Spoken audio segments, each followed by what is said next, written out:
Hello friends, I am Swati and welcome back in my channel. Now this is day 5 of spoken English classes and I am here with some simple sentences. First of all, you have to know what are simple sentences. Friends, simple sentence क्या होते हैं? इस class को start करने से पहले मैं आपको ये बताना चाहती हूँ सिंपल सेंटेंसेस टेंस से अलग कैसे होते हैं। देखिए, जब हम टेंस सीखते हैं, टेंसेज में भी बात होती है प्रेजेंट, पास्ट एंड फ्यूचर की, मतलब वहाँ पर भी हम वर्तमान, भूत और भविष्य के बारे में बात करते हैं। मगर वहाँ जो सेंटेंस होते हैं, वहाँ जो बात की जाती है, उसमें कुछ ना कुछ एक्शंस होते हैं। लाइक सीता गाना गा रही है, सीता गाना गा रही है या सीता गाना गाती है, मोहन खाना खाता है। यहाँ पर जो वर्ब है, खाती है, गाती है, एक्शन वर्ड होते हैं जो ये बताते हैं कि कुछ ना कुछ एक्शन हो रहा है, कुछ ना कुछ काम हो रहा है। वहाँ पर किसी काम का करना या होना पाया जाता है, वहाँ पर एक्शन वर्ड्स होते हैं, उनको हम वर्ब्स बोलते हैं। अब हम बात करते हैं कि सिंपल टेंस क्या होते हैं। सिंपल सेंटेंस कोई ओपिनियन हो सकता है, सार्वभौमिक सत्य हो सकता है, यूनिवर्सल ट्रूथ हो सकता है। जैसे सीता बुरी लड़की है, राम अच्छा लड़का है, सीता सुंदर है, वह बहुत खराब है। तो ये सब क्या है? ये किसी के भी, या मेरे या उसके या इसके, किसी के भी ये ओपिनियन हो सकते हैं, ये किसी की एक राय हो सकती है।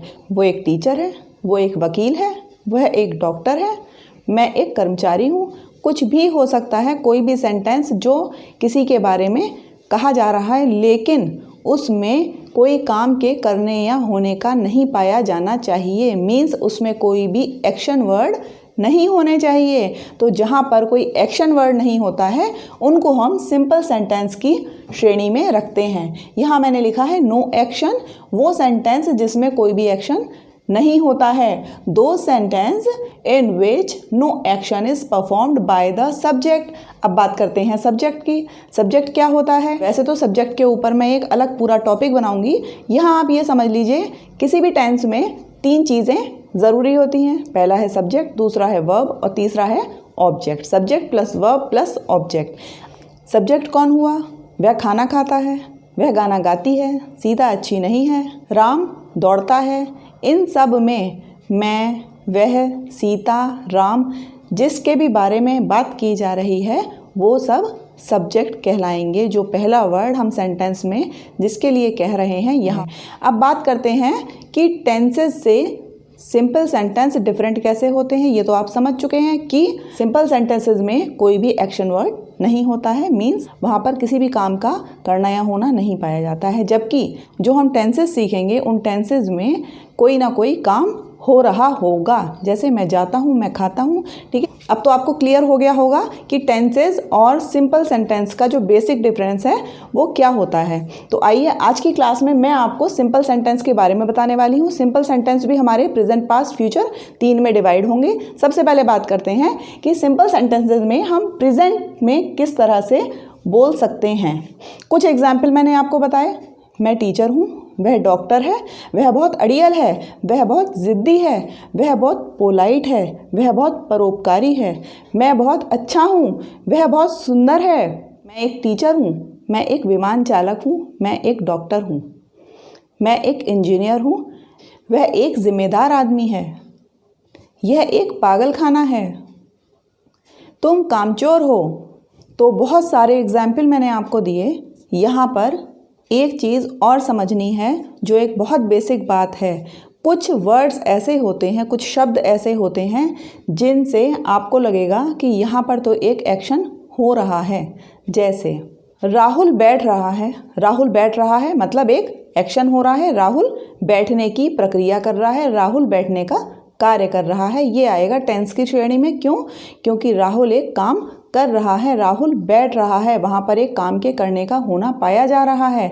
लेकिन अगर सेंटेंस है राहुल बैठा हुआ है, राहुल बैठा हुआ है मीन्स राहुल कोई काम नहीं कर रहा है, राहुल ऑलरेडी बैठा हुआ है। सिंपल सेंटेंस में हम एक बात करते हैं जहाँ पर किसी काम का करना या होना नहीं पाया जाता।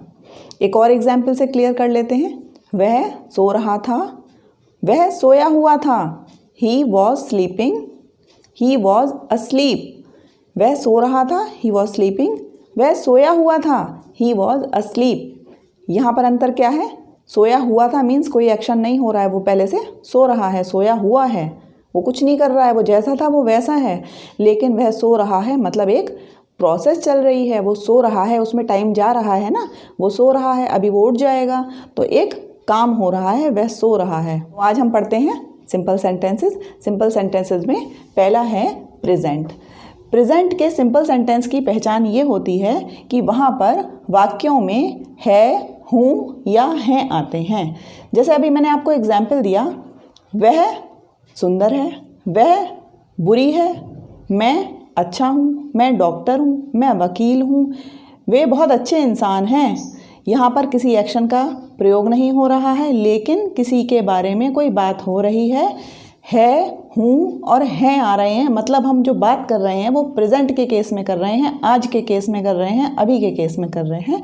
तो जहाँ पर हैं, हूँ, है, ये शब्द सेंटेंस के आखिर में आएंगे तो वो प्रेजेंट में होंगे। नेक्स्ट है पास्ट में। पास्ट के जो सिंपल सेंटेंसेस होंगे उनकी पहचान ये होगी कि वाक्य के आखिरी में था, थी और थे आएगा। वह एक किसान थे, वह बहुत अच्छे व्यक्ति थे। जब सेंटेंस के आखिर में था, थी, थे आएगा तो वहाँ पर पास्ट सेंटेंस होगा। नेक्स्ट है फ्यूचर। फ्यूचर का मतलब कोई भी बात जो हम भविष्य के बारे में कहेंगे, आगे होने वाले, आज ना पिछला ना आज का समय, आगे किसी आने वाले समय में जो होगा। जैसे कि मैं ईमानदार होऊंगा, वे ऑफिसर होंगे। अब बात करते हैं सिंपल सेंटेंस के दूसरी कैटेगरी में। ये तो बात हो गई है, हूँ, हैं की, था, थी, थे जिसमें आएगा। दूसरे टाइप के सेंटेंस होते हैं मेरे पास है, मेरे पास एक पेन है, मेरे पास सुंदर कार है, उनके पास एक बकरी है, मेरे 2 भाई हैं। तो इस तरीके के सेंटेंस भी प्रेजेंट में आएंगे। पास्ट के बारे में बात कर लेते हैं। उनके पास काली कार थी, उनके पास एक कैलकुलेटर था, राजा के पास मंत्री था, पास भी आ गया और थे के सेंटेंस भी हो गया, था, थी, थे।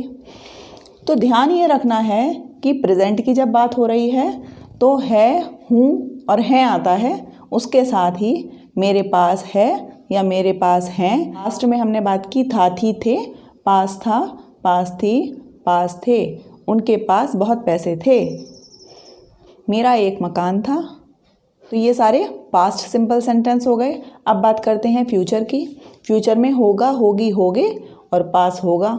जैसे कि I will be a doctor, she will be a good nurse, he will be a good man. पास होगा, इसका एग्जाम्पल देख लेते हैं। I will have 2 cars, I will have a big bungalow, मेरे पास बड़ा बंगला होगा। आई होप आपको समझ में आ गया होगा प्रेजेंट, पास्ट और फ्यूचर में अंतर, प्लस सिंपल सेंटेंस और टेंस में क्या अंतर होते हैं, ये आपको बहुत अच्छे से समझ में आ गया होगा। ये जो मैंने आपको पहचान बताई ये सारी पॉजिटिव के केस में है कि मेरे पास ये है, उनके पास ये है, वो ऐसे हैं, वह ऐसा है। अगर बात आती है नहीं है, नहीं हूँ, नहीं है, मेरे पास नहीं है, उनके पास नहीं है, तो नहीं के केस में क्या करेंगे हम? Is not, am not, are not का यूज़ करेंगे। I am not a doctor, I am not a lawyer, मैं नहीं हूँ, वे अच्छे नहीं हैं, they are not good, Sita बुरी नहीं है, सीता इज़ नॉट बैड। अब जैसे हमने है, हूँ, हैं पॉजिटिव के केस में इज़, आर, एम लगाया, नेगेटिव के केस में is not, am not, are not use किया। उसके बाद आता है अगर हम पास है के केस में लिखते हैं हैज़ और have. I have 2 pens, she has 2 cars. तो अगर मेरे पास नहीं है तो यहाँ पर मैं बोलूँगी I don't have a pen, she doesn't have 2 cars. Has और हैव का नेगेटिव बनाने के केस में हम हैज़ नॉट और हैव नॉट यहाँ पर यूज़ नहीं करेंगे, क्योंकि हैज़ नॉट और हैव नॉट हम यूज़ करते हैं जब हम टेंस बनाते हैं, जहाँ पर कोई एक्शन वर्ड होता है। यहाँ हम सिंपल सेंटेंस पढ़ रहे हैं, तो in the negative sentences we will use does not have, do not have. अगर सेंटेंस है उसके पास कार नहीं है, he does not have a car, he does not have car, उसके पास कोई कार नहीं है, ही हैज़ नो कार। इसी तरह से पास्ट के केस में जब हम वॉज वर्ड लगाएंगे she was bad, they were great. पास थे, था थी के केस में हम लिखेंगे they had a car, they had a big house, she had a big dream. तो यहाँ हमने वॉज वर हैड लगाया पॉजिटिव केस में। अब बात करते हैं इसके नेगेटिव सेंटेंस की। She was not very good, they were not rich. वो अमीर नहीं थे, उनके पास पैसा नहीं था। तो हम लिखेंगे they did not have money. Sita के पास नोटबुक नहीं थी, सीता डिडंट हैव नोटबुक। अब बात करते हैं फ्यूचर के नेगेटिव सेंटेंसेस की। मेरे पास जवाब नहीं होगा, I will not have answer. उसके पास फीस नहीं होगी, he will not have fees. उसके पास आधुनिक हथियार नहीं होंगे, he will not have modern weapons. उसके पास आधुनिक हथियार नहीं होंगे, ही विल नॉट हैव। तो यहाँ पर आपने समझा is, are, am, was, were, will be, has, have, had और विल हैव का यूज़। उसके बाद नेगेटिव के केस में is not, am not, are not, was not, were not, will not be, does not have, do not have, did not have, will not have. Hello friends, अगर आपको आज की video पसंद आई हो तो इसे लाइक और शेयर करना ना भूलें। और अगर आपने मेरे चैनल को अभी तक सब्सक्राइब नहीं किया है तो इसे रेड कलर के बटन पर क्लिक करके सब्सक्राइब करें और साथ ही बने बेल आइकन को क्लिक करके ऑल पर सिलेक्ट करें ताकि आपको फ्यूचर में अपलोड होने वाले सारे वीडियोज़ की नोटिफिकेशन टाइमली मिल सके और आप मेरी वीडियो को मिस ना करें।